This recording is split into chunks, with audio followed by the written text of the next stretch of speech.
we go. Hey everyone, Jim Hagemeyer, Leslie Wells, Realty near Tampa Bay, Florida, and this is Home Inspection Month. So we won't be giving financial or legal advice, but feel free to contact us because we know people to address those topics. But we have more information than time for this segment, and we won't even scratch the surface in discovering what home inspections are all about. You know, I have used dozens of home inspectors in my career, and I think that all the ones that I've used anyway are genuinely honest.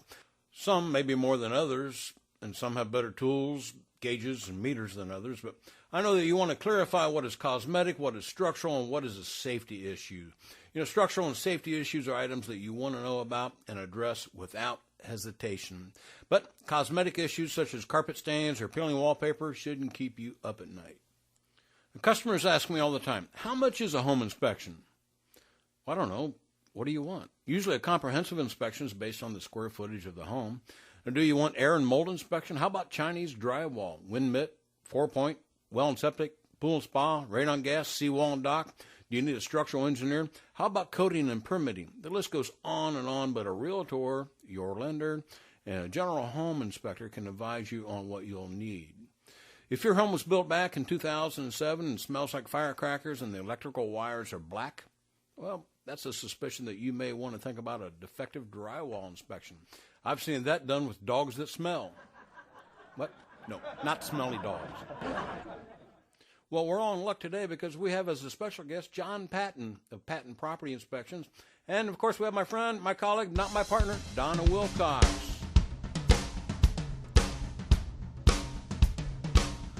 Well, without further ado, we want to talk to Donna Wilcox, who I know is on the line because I can hear her smile.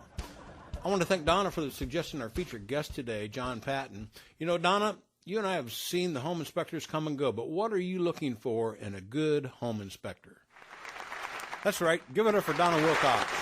Well, Jim, that's a real good question, as you always ask me great questions. Home inspectors.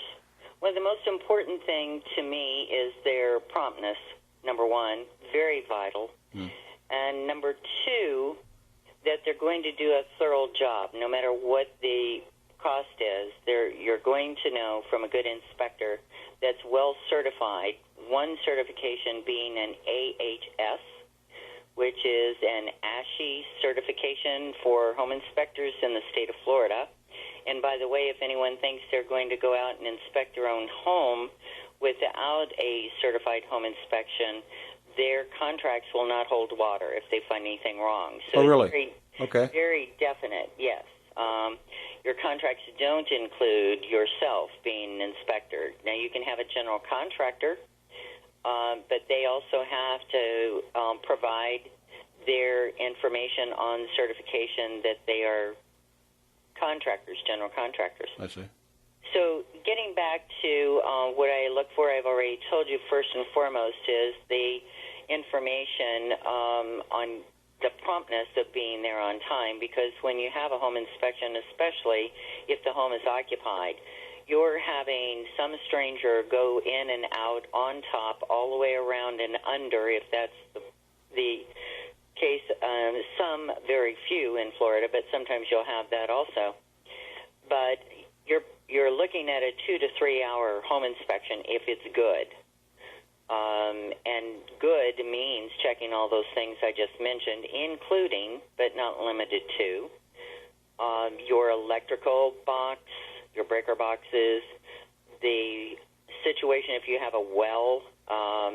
You want to verify from the inside of that, from the inspector if they are well certified. And if they are not, in fact, I recommend highly you gain an individual that will take a good look at well and also septic. A home inspector is responsible to the individual who pays for the inspection. Now, a lot of times when you choose an inspector, you're thinking that perhaps it's only for a buyer's benefit. It actually is for a seller's benefit as well. And in some cases, Jim, I'm sure you and I have had, some of our clients go ahead and have their home pre-inspected so they can take care of all those little shortfalls, if you want to use that term, like an electrical unit that perhaps an outlet box that isn't working, or you've got reverse GFIs, which are the outlets that are located near water, like in your bathrooms, your kitchens, anywhere there's water running, you will have to have what's called a GFI inspection, and a good home inspector will do that. They also can come very, very close to the age of a roof. That's very important. And they literally get on the roof and check it out. They look at the gutters and so on and so forth. If you have solar tubes, they look around the trim up there, something that you, Jim, or I, buyers or sellers, wouldn't get on someone else's roof to do. Right. They go throughout the attics. You want to verify that when you get a home inspector, you review their agreement, because some inspectors, not like John Patten, but some inspectors indicate to you that they're not responsible for checking drains.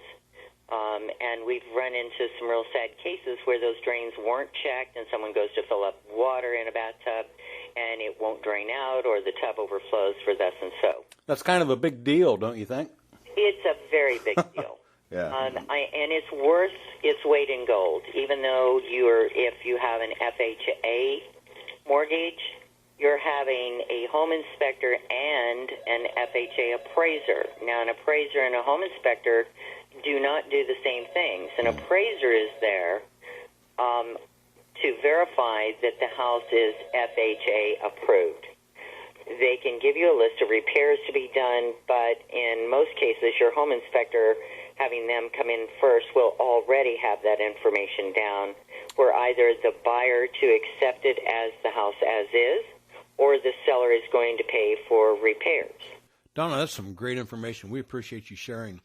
We've got John Patten on the other line right now. So listen, thanks again. Talk to you soon. All right, thanks. Jim. Thank Bye-bye. you. Ladies and gentlemen, Donna Wilcox. Well, right now we are doubly blessed to have John Patten of Patten Property Inspections, and we're going to talk a little bit about roof inspections. John, thanks for coming on the program today. How are you? I'm doing well. How about yourself? I'm doing great, thanks. Listen, I know that you do the full gamut and complete home inspections, from swimming pools, mold inspections, plus even new construction. We'll talk about that maybe another time, but tell me about wind mitigations for roofs. Who should have it done? Can I really save money on my insurance premiums? And what's the difference between a roof inspection and a wind mitigation? That is a fantastic question. We'll start off with the first one. Who should have a wind mitigation done? That's a great question, because there are a lot of people out there that could have a wind mitigation done and save a bunch of money. For starters, generally speaking, anybody whose house is built before 2002 could benefit from a wind mitigation inspection. There are some circumstances where houses that were built after 2002 may need one, that being beachfront properties, waterfront properties of any sort, or houses that have had storm shutters put up after 2002. Their insurance companies may require wind mitigation inspections.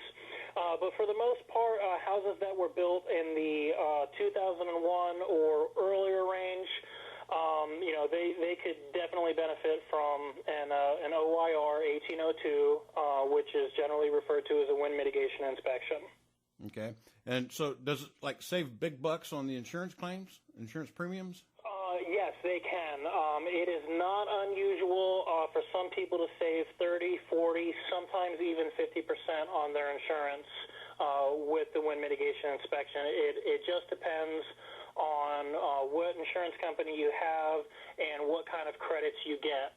There are 7 different items that I look for as a wind mitigation inspector. 5 of those items have to do with the roof.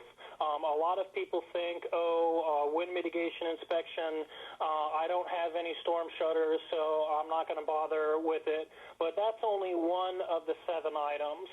The things that we look for first is going to be the year that the house was built. If you were built before March 1st of 2002, then you're not going to qualify for the new building code, but that's okay. that may not necessarily matter because we're going to look at other things. The second thing we're going to look at is, when was the roof built? Do you have a new roof? Do you have an older roof? If you've had your roof, put on within the last few years, anytime after March 1st of 2002, you're going to qualify for a discount right there. Third thing that we're going to look at is how is that roof put on to the trusses of the house. Basically the sheathing, which is the wood that's underneath the shingles themselves. So we're going to look at, is it stapled? Is it nailed? What size nails did they use? How are those nails spaced apart? All of that information definitely matters to the insurance company. It can make a difference how much you pay. The other thing that we're going to look at is how the roof is physically attached to the walls of the house. Older homes built in the 20s, the 30s, the 40s, the 50s, generally they're just toe-nailed, meaning that the rafters are just nailed to the walls. So there's really no credits there.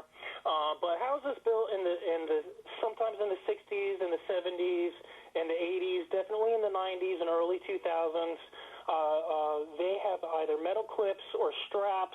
And these clips and straps, they can be the real money savers. They can save $300, $400, sometimes $500 a year.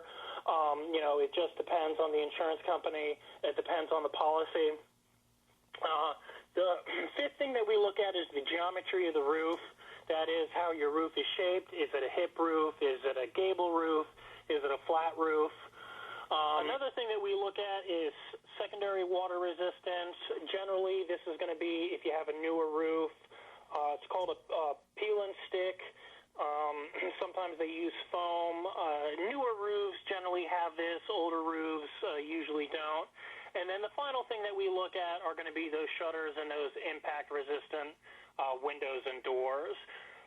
You don't have to have all 7 of these to get the discounts. You could have 1 or 2 or 3 or all 7. Doesn't matter. Any little bit or all of them. We can come out. We can do the inspection. Obviously, it doesn't have to be us. Any qualified inspector who's been through the wind mitigation OIR course. Make sure that they have been, or else the inspection won't really count. These inspections really can save potentially hundreds of dollars a year on insurance. Gotcha. One more thing. What's the difference between a standard roof inspection and a wind mitigation? Well, a standard roof inspection is not really going to save you money. If you have an older roof and the insurance company is requiring a roof inspection, that's just to bind an insurance policy. They just want to know, hey, how much life is left in this roof? Is it worth? Can we insure it? Is there a year left in it? Is there 3 years left in it? 5 years left in it? Is this roof? Does it need to be replaced immediately? How much life is left in it? And that's just to get the insurance policy. There's no discount attached to that. Well, whereas with the wind mitigation form, that's to get a discount. The wind mitigation form can't hurt you. They can't add any sort of premium to your insurance after the fact. That's strictly just for discounts. So it sounds to me like if my house was built before 2002, that'd be a no-brainer to get a wind mitt done. Oh, absolutely.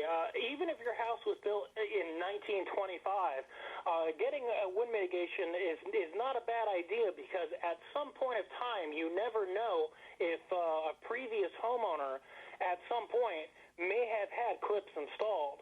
Because a 1925 house, there's been, probably a dozen roofs put on that. Somewhere along the way, right? The homeowner has probably, hey, I want clips installed to save money on my homeowner's insurance. Gotcha. John, listen, I appreciate your time. What we're going to do is, if you don't mind, we'll call you back someday. Maybe we could do this again with more questions. How's that? Sounds fantastic. Well, that would be awesome. Thanks, John. Hey, that was John Patten of Patten Property Inspections. Give him a call, 941-776-7029. Again, that's 941-776-7029. Well, that went fast. Listen, we're out of time. We want to thank John Patten of Patten Property Inspections. Thank you, Donna Wilcox. Thank you, Pastor Bob, for the hot and tartlets. Leslie, I'm sorry we're out of time, but someday soon we'll have you on. So right here on So How's Real Estate?